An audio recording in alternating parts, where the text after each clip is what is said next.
Hello, my name is Joshua Mugabe. I welcome you to Feeding in Bees.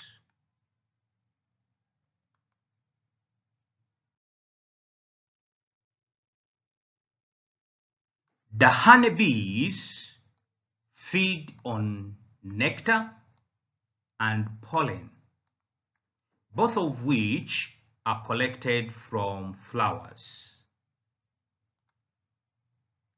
The nectar is sucked from the nectaries in flowers by means of proboscis.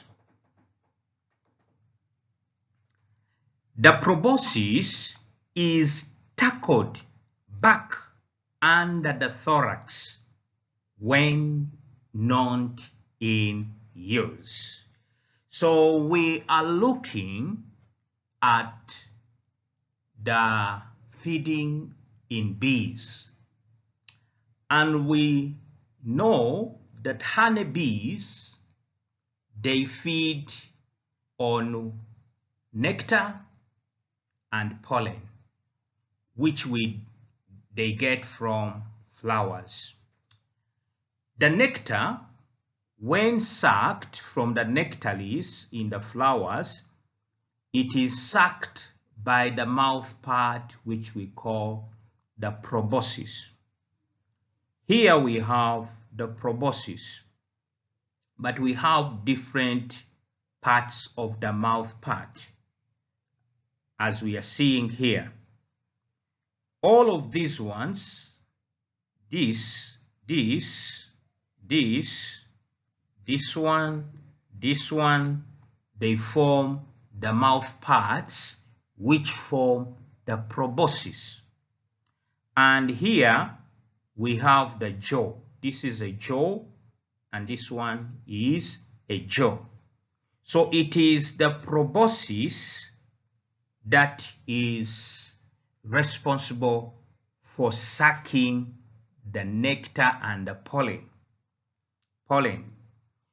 But we are saying here that the proboscis is tackled back under the thorax when in non-use. So this proboscis will be drawn back into the thorax when it is not in use. It is tackled, it comes together. All of these ones, they will come closer together, and then they will be drawn back into the thorax when they are not in use.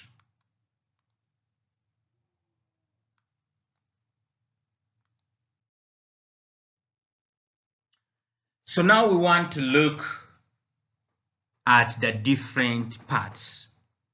We have the jaw. The jaw is this part here. This is a jaw, and that one is a jaw. Those are the jaws.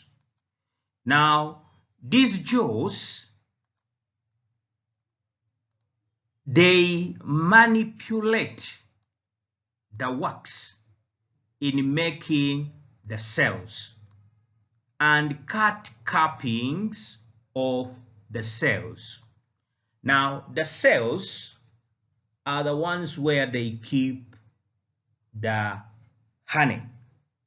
So they use their jaws to manipulate the wax in making the cells. Those cells where they keep honey, they are made from wax.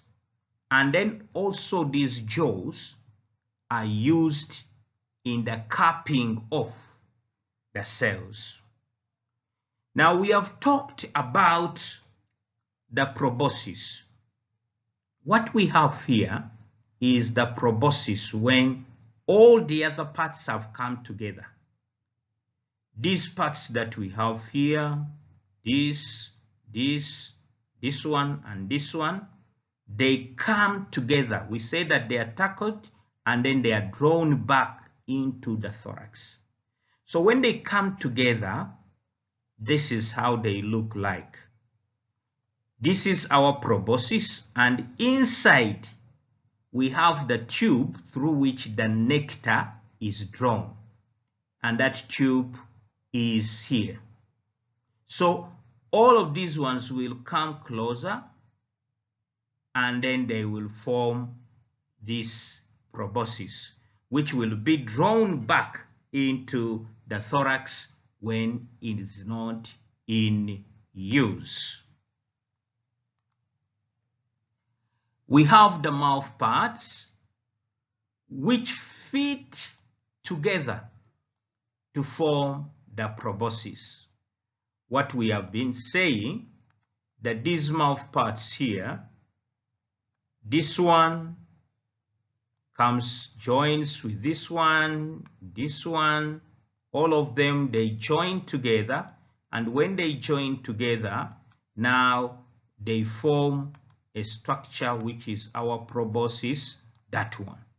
So this one is fixed together.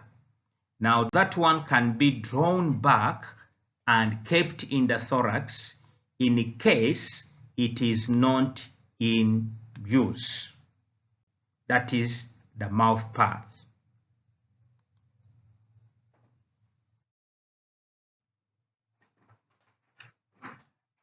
Pollen pushed in between the two rows of bristles to form pollen sac, So here, if we look at the leg of our bee here, you can see that it has bristles on this side, and then it has also bristles on this side. But when you look at this leg, you are going to see that this leg forms a curve in the middle. There is a curve in the middle, and then on the sides, it's where we are having the blisters on the sides. This side we have the bristles, and this side we have the bristles. So when the pollen is obtained, that pollen is going to be pushed between the bristles, and as it is pushed between the blisters in that curve, it will go on forming the pollen sacs. It forms the pollen sacs as the bristles are pushing it on the leg in the middle where there is the curve. It goes on forming the pollen sacs. The pollen press compacts the pollen. The pollen press compacts the pollen. So we have the pollen press here. If you look at this part here, that curve here is what we are referring to as the pollen press. The curve between this upper part of the leg, we have this upper part and this lower part here. So that point there is what we are referring to as the pollen press. That point there. So that is the pollen press. And its work is to compact the pollen. When the pollen is brought here, it is going to be compacted, this area between the two joints of the leg.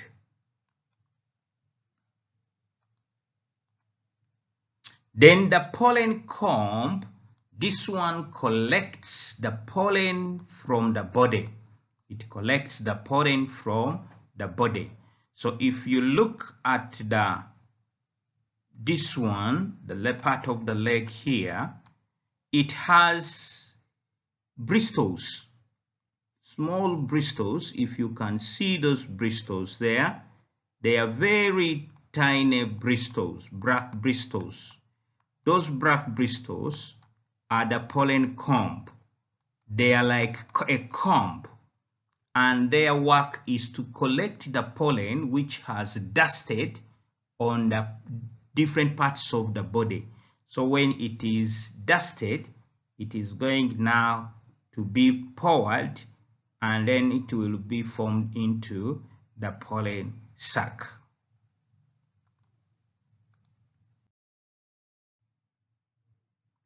When the bee visits a flower, its body becomes dusted with pollen. So we are saying that if we have the bee, and this bee is visiting a flower, when it visits the flower, its body is going to be dusted with the pollen. And when it is dusted with the pollen, of course, that pollen will be collected later. The hind leg are adapted to comb the pollen of the body, compact it, and store it as pollen sac. So this leg is adapted to comb off the pollen which is dusted on the body, and we have seen that we have this comb here, the pollen comb. It has got very small bristles. Those bristles are used to comb off or to dust the pollen from the different parts of the body. And of course, when it is dusted off, the pollen is going to be pushed between the bristles here.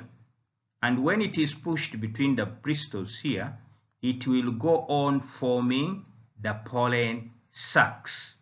Now those pollen sacs, they will come to the pollen press. At the pollen press, this is where they are going to be compacted. And after compacting them, they are going to be stored as pollen sacs.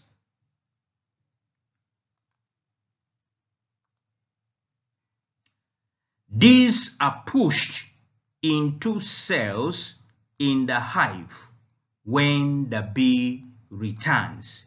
So these pollen sacs, the pollen sacs that have been compacted and stored, they are going now to be pushed into the cells in the bee hive when the bee returns back to the hive.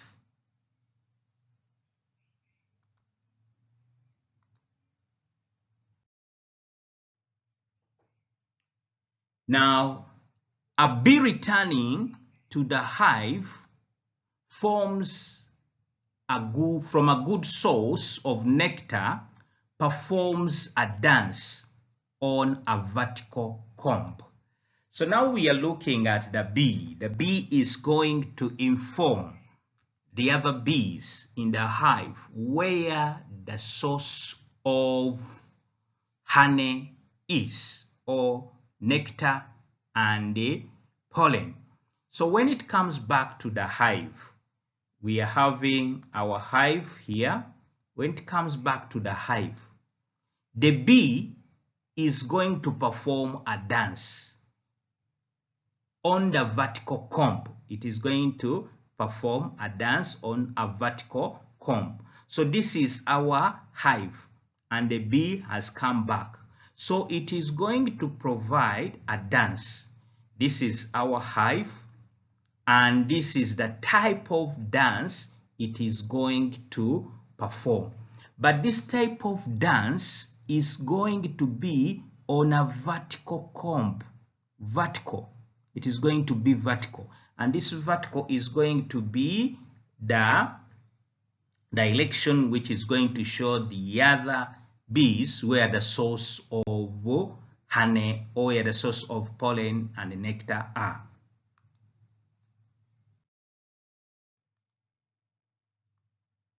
The angle between the central line and the vertical represents the angle between the source, the hive, and the sun. So we are having our hive here. And now we are having the source of the sun here. And this one is the nectar source. So when the bee is going to dance, it is going to show the angle between the source, the hive, and the sun. So now here we have the vertical line, which we have said it is going to form a dance on the vertical comb. This is the line which is going to show the angle. Now, when the bee is dancing, it will dance in this direction, then it will make wiggles around, and then it will go in this direction, and then it will move still around in a wiggle, and by doing so, it is forming an angle here. We are having an angle performed between here and here, the vertical. And that is the angle between the sun, the angle we are having here between the sun, the beehive, and the source of honey. So they will see that angle. They will know where the sun is, and they will know where the hive is. Then they will calculate that angle, and that angle is going to show them where the source of the nectar is by looking at this type of the dance. Because here we have the vertical line, and the bee is dancing around that vertical line, and it is making the wiggles. And these wiggles, when it comes this side, still it will make a wiggle like that. So that angle which is performed, the angle between there, is the angle which is showing the angle between the sun and the beehive and the source of the nectar.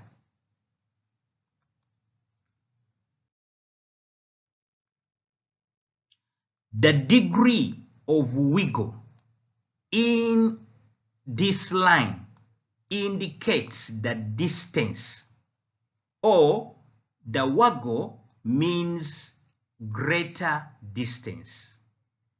The degree of the waggle in this line indicates the distance. More waggles means greater distance. So we are having our waggle here. It is waggling here. So the degree of waggling is showing the distance. The more the wiggles, the greater the distance. So they will look at the wigglings, and then they will try to calculate the distance from the beehive to the source of the nectar. And the angle that is being given, this angle here, is giving them the direction from the sun to the source of the nectar. So it is going to give them the direction in which they are to go. The angle is that one. So they are going to go in this direction. If they are going in that direction, then the wiggle is the one which is going to give them the distance from the beehive to the nectar source.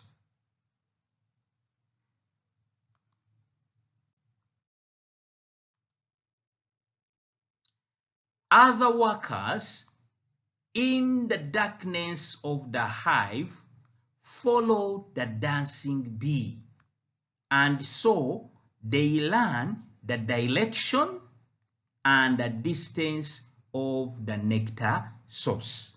So the bees, when it has performed the dance, the other workers in the beehive, they will follow the dancing bee, and they also learn the direction and also learn the distance of the nectar source. By just following the other bee which is dancing around, they move with it and then they wiggle also. As they are wiggling around as it is moving, they calculate the distance.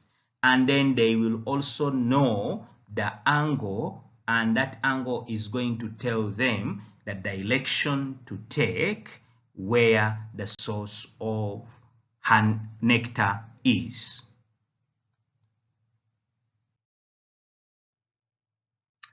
Hello, my friends. Thank you very much for participating in Feeding in Bees. Please do like, share, and subscribe.